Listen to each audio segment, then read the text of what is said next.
to the Motorsport Coaching Podcast, sponsored by Motivate Training and Management. This is a podcast where we talk to drivers and industry experts to help you maximize your performances on and off the track. Let's get started with today's show.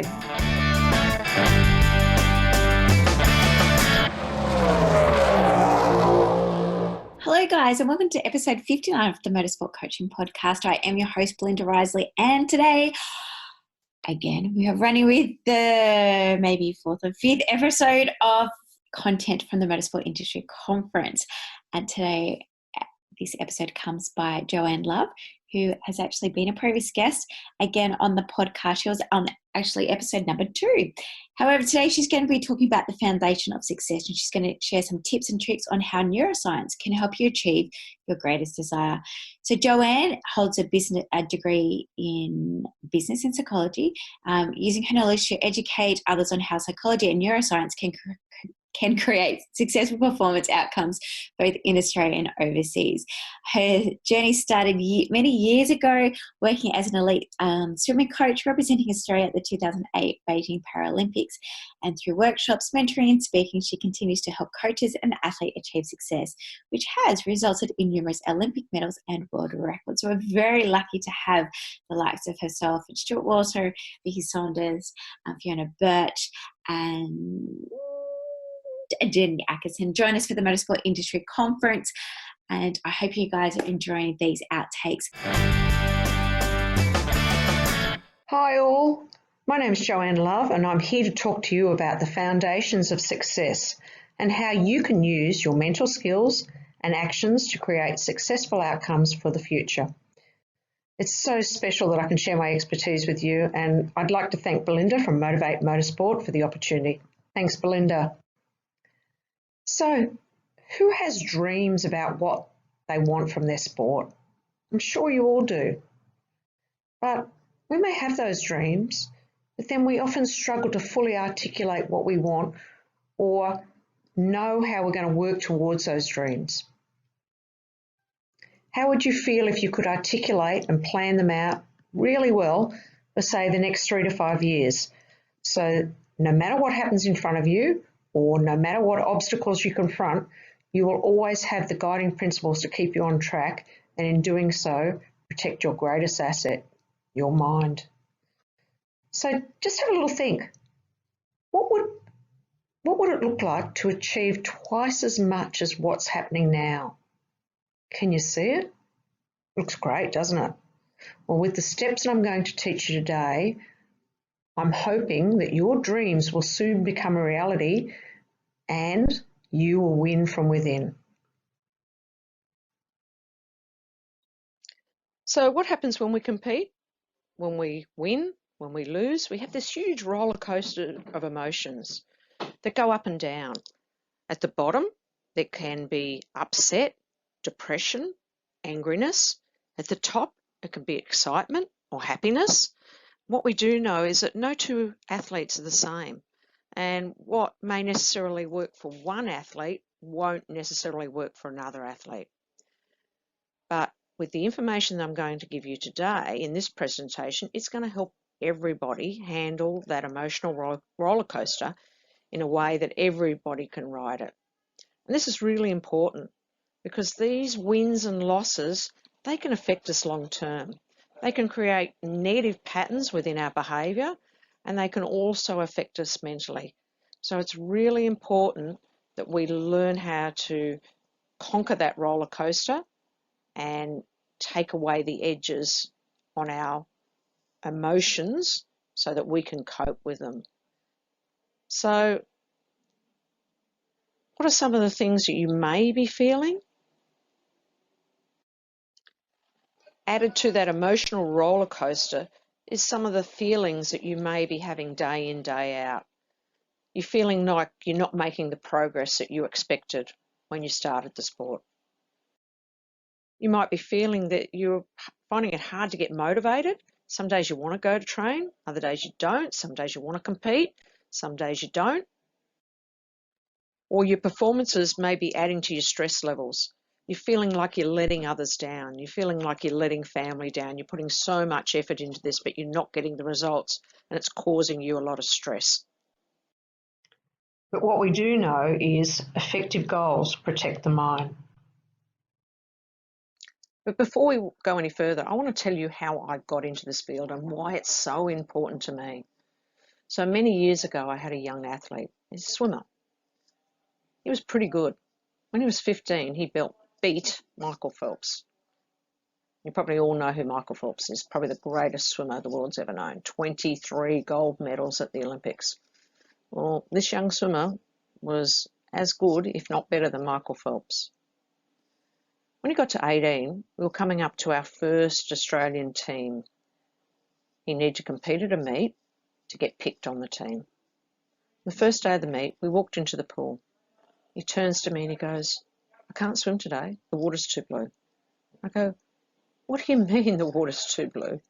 He goes, "No, can't swim today, the water's too blue." I turn around and go, "Of course the water's blue. All water's blue. It reflects, turns blue." He wasn't having a bar of it. I knew I was in trouble. I didn't know what to do. I thought about everything that I'd learnt in my coaching courses, music. He could listen to some music. We could do mantras, but it all meant nothing. I couldn't help him. He swam terribly. And needless to say, he basically, after that event, couldn't pick up the pieces and never compete again. Let me just add, he and I are still really good friends now, and we talk a lot. He doesn't blame me for anything that went on, but it changed my life. It sent me back to uni to work on how I could be a better coach to help these athletes, and I studied psychology. And it was part of this psychological training that I did research about how goals can affect mental health to help others so they're not in the same position as what he was. And I now know so much about how what we do in our mind and how we go about it can help our performances day in, day out. Setting goals should be a priority in sport, but the way we're doing it presently doesn't necessarily help us. So I'm going to teach you the ways that you can help yourself with these goals. The results from that research that I undertook helped me develop this model that you see on the screen now. What we do know, it's long been accepted that a person's goal achievement directly determines feelings. So when they achieve, they're happy, excited. When they fail, depressed, angry. And we found those results when we did our study in connection with goal setting, how people set their goals. So when they constantly failed to achieve goals, we found they were confused and devastated, opening the doors for mental health issues, and we found that their goals were ineffective. That is, unclear, possibly influenced by others, or they were goals that didn't motivate them. And in the middle of the diagram, we've got SMART goals. So SMART goals stands for specific, measurable, achievable, relevant, timely. I'm sure you've all done SMART goals before, but what we found was they had this goal that they wanted, but they really didn't know how to get there, and most of them weren't achieving it, and it left them wanting more. And then right at the very top, we had those who set clear, concise goals, and it created feelings of happiness. They were achieving a lot more often. But even when they did fail, they were reflective. They could pick up the pieces and move on quickly. So how do you become an effective goal setter? Well, you need 3 elements. You need effectiveness, a well-designed strategy. Focus, it's your clarity, your commitment, and your check-ins. And lastly, influence. It's your values and what you stand for, which means that you can create a map that will provide you with the momentum and the motivation that will deliver the success that you're after while protecting your mindset for years to come. So you're probably thinking, what's the difference between a SMART goal setter and an effective goal setter? Well, SMART goals are just a touch point in being an effective goal setter. So if you look at the little diagram down in the corner, you'll see that we need some challenge to get ourselves in the flow, and that's where we perform our best. When the challenge is too hard, we end up getting very stressed. When the challenge is too easy, it's too far in the distance, we get bored and complacent. And that's what happens when people set SMART goals. They stop there. They don't set any other little goals. And the distance between the goal that they want to achieve and their current position disheartens them. They become bored, they become complacent. And then the brain invents pathways that are sometimes illogical or not helpful. Whereas an effective goal setter has created a guided path that helps keep them motivated throughout the journey. An effective goal setter is an achiever, whereas a smart goal setter is just a dreamer. And the smart goal setter often gets gridlocked by constant failure, unlike the effective goal setter who's undergoing transformational change in all areas of their life. So knowing all this, you could say that the effective goal setter is also the clever goal setter.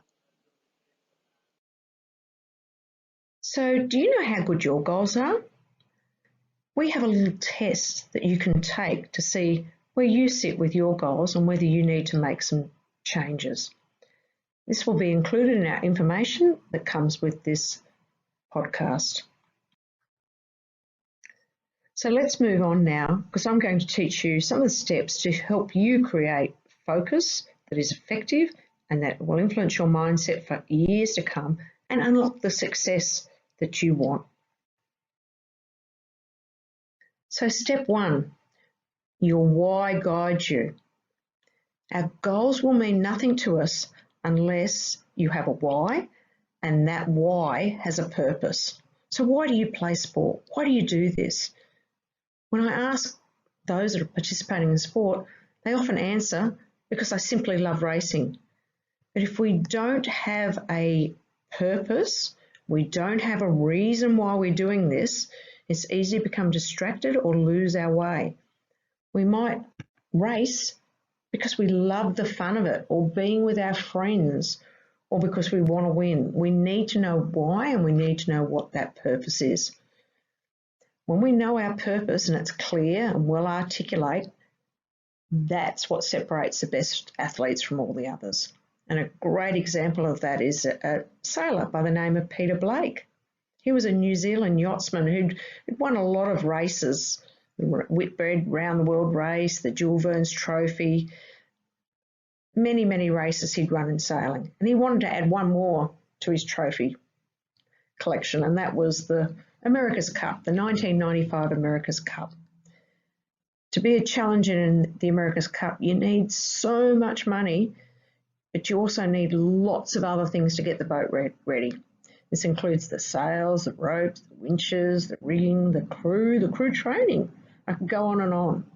It was a really complicated endeavour, and prioritising what you need to do right was really crucial. So Peter set about setting one effective purpose for this challenge that everybody, himself included, could focus on so that he would win. So he didn't use fancy spreadsheets or, calculate how much the special keel goes compared to others. He just focused on one single purpose. Will it make the boat go faster? It engaged everybody. It kept everybody focused. Everybody knew what they had to do. The team made every decision based on that one simple yet powerful purpose. Will it make the boat go faster? So when they were thinking about training and their team composition, will it make the boat go faster? When they were thinking about the sails they wanted to use, will it make the boat go faster? Everything was driven by that guiding principle, that one purpose. Not only did it align the team, but it also let them win the America's Cup in 1995, and they also went to back it up in 2000. Their purpose was crystal clear. It guided them for all future action, and it was this conviction in what they were doing that drove their success.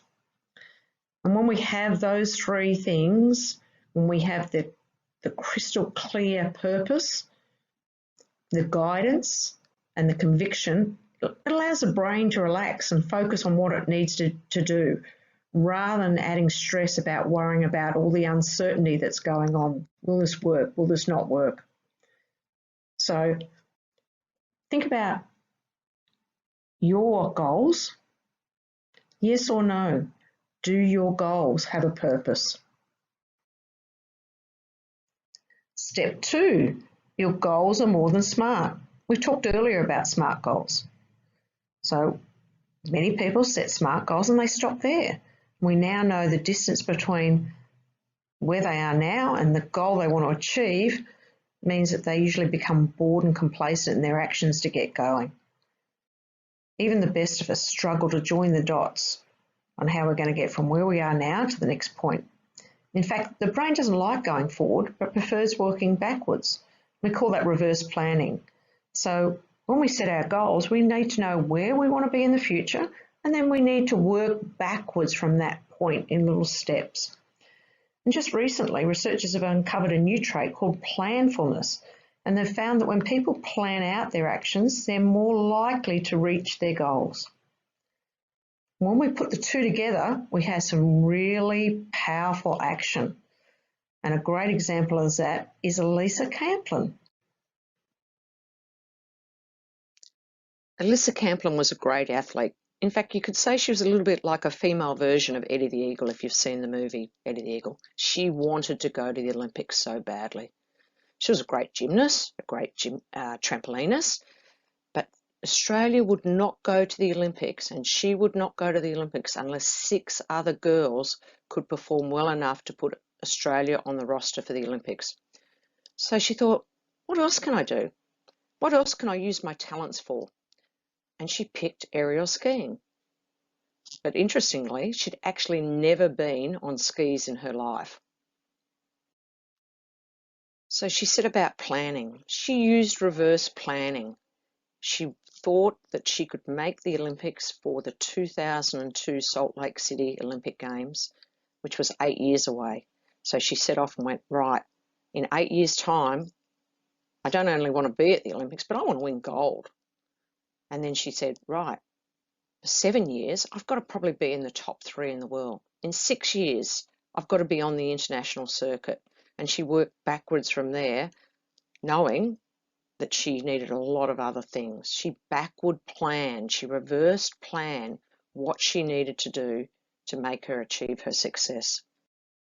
And as we say, the rest is history. She went on and won that gold medal. But it was this planning and the power it gave her that helped her to overcome a more tragic event, the devastating loss of her son, Finian. Rather than let grief take over her life, she found out that a lot of children die of the same issue. So she went about creating a charity. She needed to know how much money she needed to help those children. And again, she worked backward to put things in place so other children can survive where her son didn't. So when we put the two together, we have a very powerful action. So now the question's for you. Do you have a guided path with lots of little steps on how you're going to achieve your goals working backwards? Or is that pathway incomplete? So it's either a yes or a no. Are your goals more than smart? Step 3, are you a clever goal setter? So earlier on, I told you about my athlete, my great swimmer. In between his failure that I spoke about and him trying again a few more times, he worked with a psychologist to visualize his next race. It was actually quite successful, but one of the things she left out was giving him a time to swim. And unfortunately, he missed out on making the Olympics by 0.1. But seeing the success of that visualization, I went, wow. And now there's a lot of research to say that the more that we can visualize, the more our brain believes what's going on inside our head is going to occur. And in fact, that's because of one simple part in the back of our brain. It's called the reticular activating system. It acts a little bit like a filter. So if ever you've gone to do something and you find you see it all the time, it's because your reticular activating system, or your RAS for short, takes over and it filters out all unnecessary things and concentrates on that thing that you want. So what happens in our brains is we have about 8 million bits of information throwing through our brain. And the RAS eliminates all those things we don't want to know about, all that noise. And what it wants to concentrate on is what it knows that we want to see. So when we visualize something and we put it down on paper, is even better, your RAS goes into overdrive. So it operates a little bit like Google, gets rid of all the stuff we don't want and thinks about the stuff we do want. As I said in the last slide, it's great to have the picture in your head, but we also need to get it down on paper. We also need to write down what our goals are. And research has proven how strong and powerful this can be. In a study in Harvard, they asked a class of students, one, if they had any goals, and 84% had no goals.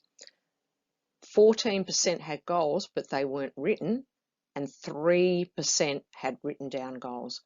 That 3% earned more money than the rest of the class did. So that's how much success you can get from writing your goals down. So we know now that the act of drawing and writing your goals down helps your mind to absorb your goals in your memory and work towards them with less thought. So a little tip that I'll give you here, write down what your future bio looks like. So if you had to fill in a job application, what would it look like? If you want to see yourself in 5 years' time, what would it look like? So the question for you, are you writing and visualizing your goals regularly? So is it yes or no? Are you a clever goal setter? Step 4, a systemized approach. Do your goals scare you a little bit?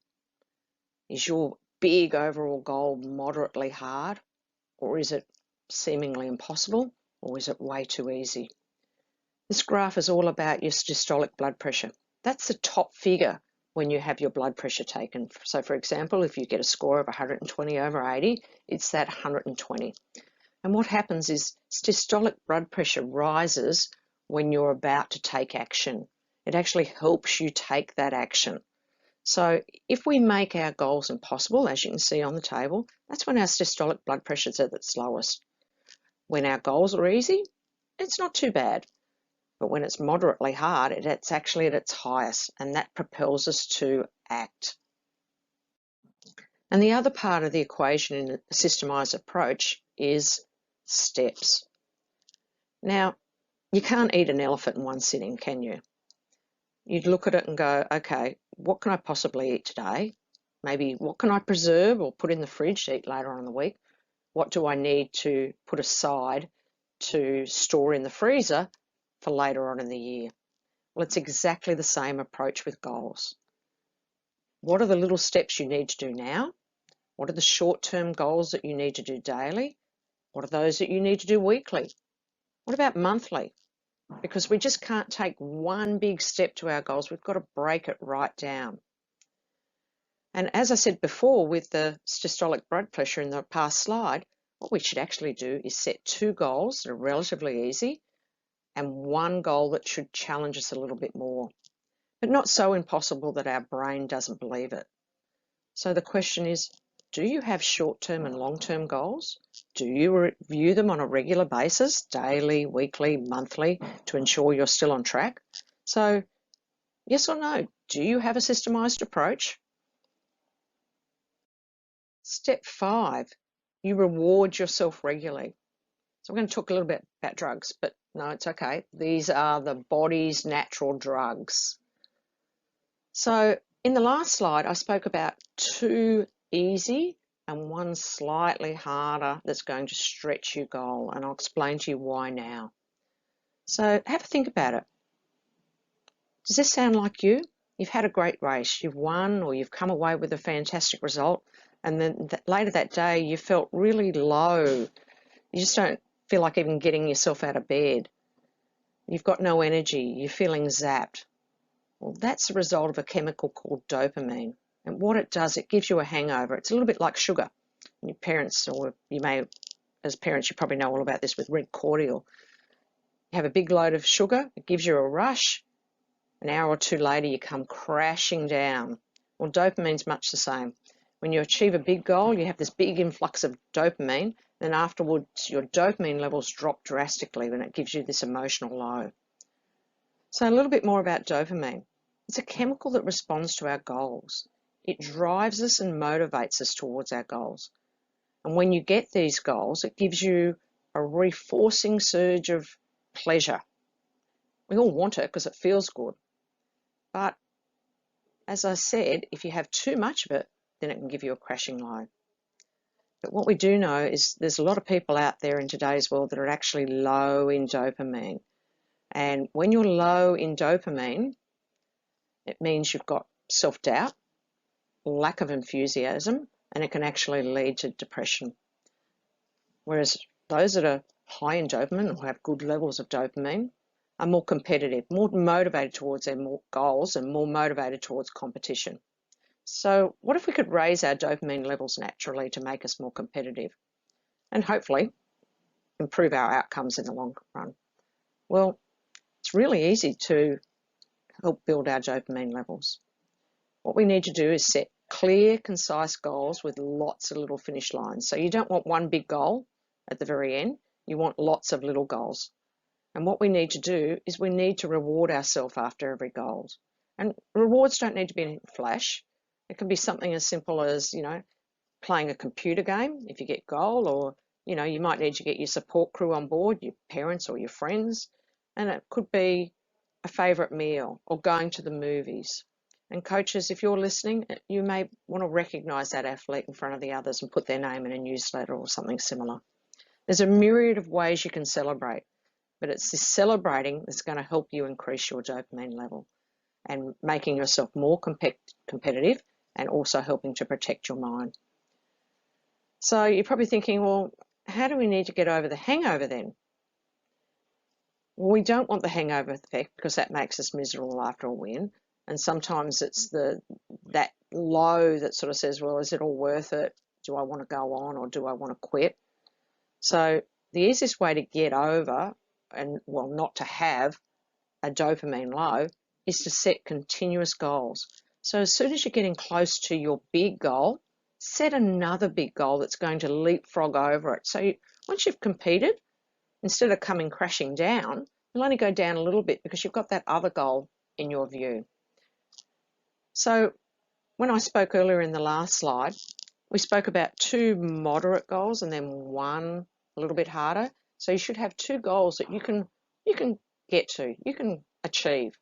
That way you can reward yourself, build your dopamine levels, and 1 at a stretch. So just think about that. Every time you set your goals, whether it's daily, weekly, monthly, yearly, make sure you have 2 easy that you can achieve and 1 that's going to stretch you.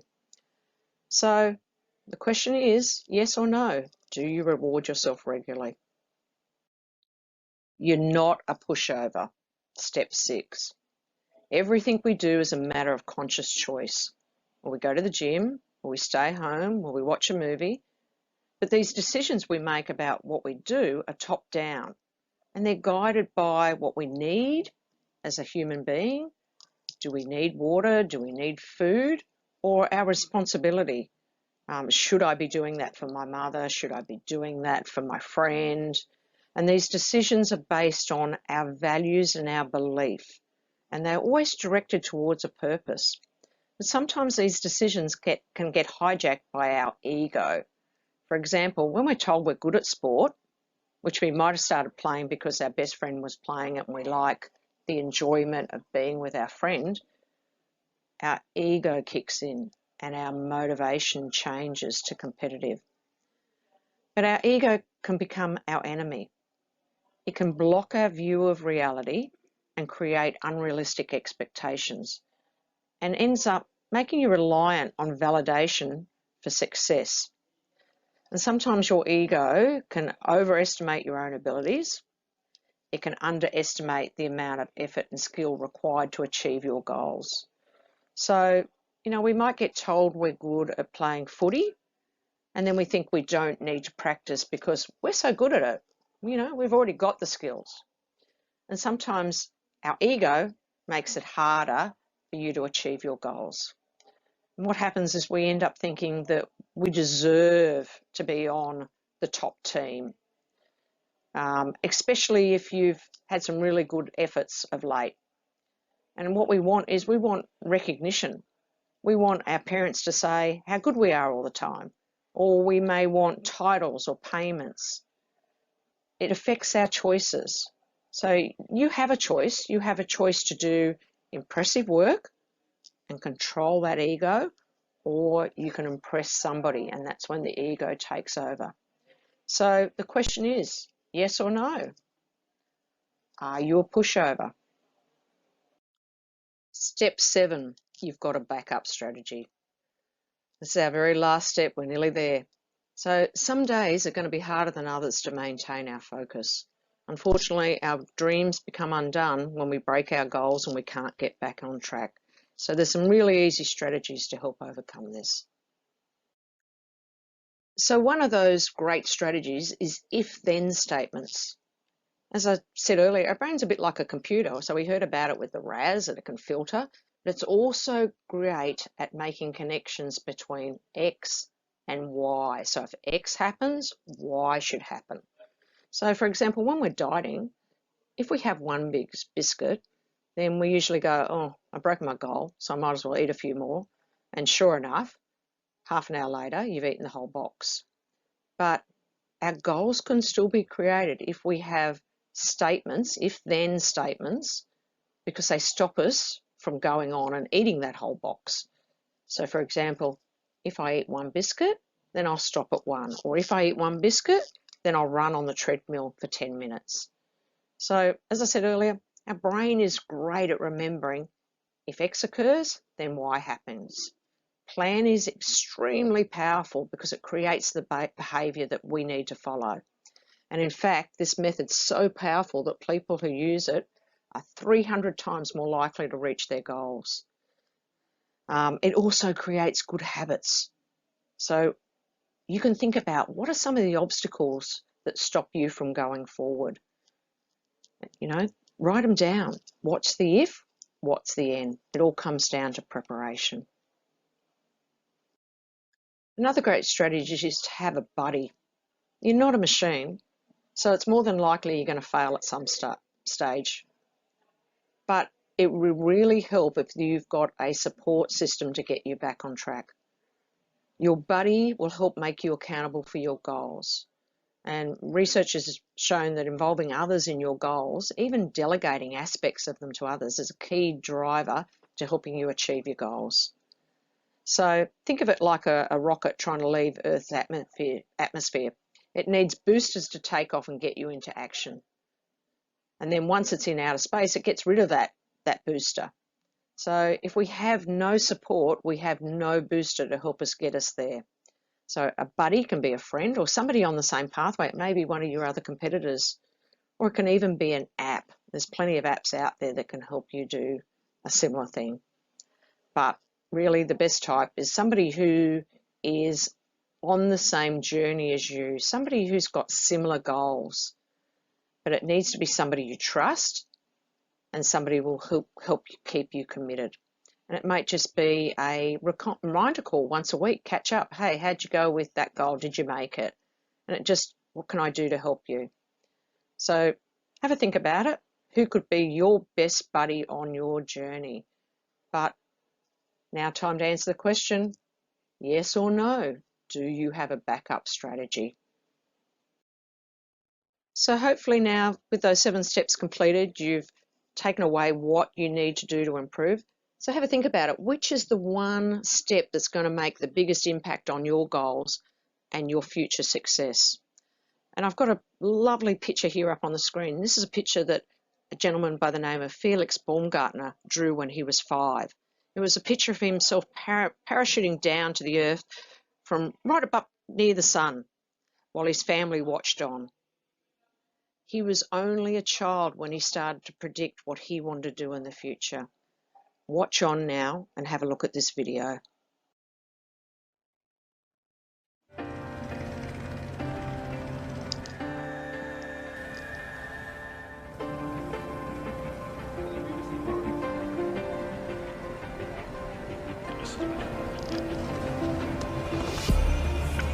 still climbing and you'll start be moving here in a little bit.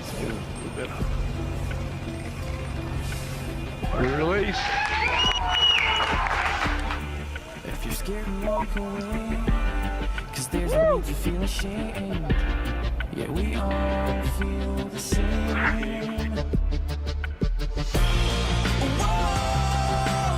Where's your passion? Where's your fire today?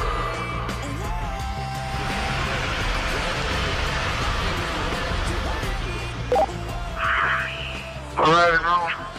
The whole road is looking now. I'm going over now. Jumper away. Speed 725. Showing Felix in a stable descent.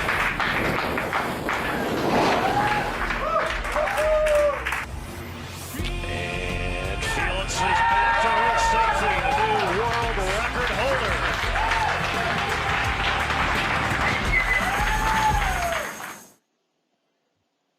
So how awesome was that?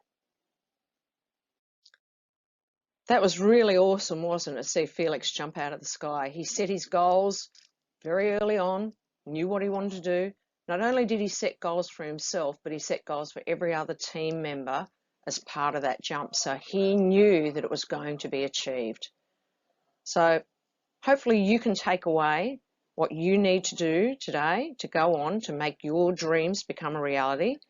And if you'd like any further assistance with anything that you need to do, please feel free to reach out. But as I said earlier on, go online. Have a look at how good your goals are.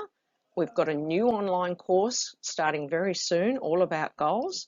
A great way to plan out your goals and know where you've got to head. But again, if you want any help, please feel free to reach out. Thanks, Belinda, for having me. Thank you for everybody for listening. Bye for now. Well, thanks everyone for listening to this week's show. I really hope you enjoyed that one as much as I did. Now, remember, all the show notes with the links and the specials mentioned in today's show are available over at motivatetraining.com.au. If you haven't already, I'd really appreciate if you could head to iTunes or Stitcher, type in Motorsport Coaching, subscribe, and leave us a review. Each week, I'll read them out and you'll go into a monthly draw to win a fantastic prize. If you have any questions or comments, please email us at motivatetraining.com.au or head over to our Facebook page at Motivate to Tea. Until next time, take care.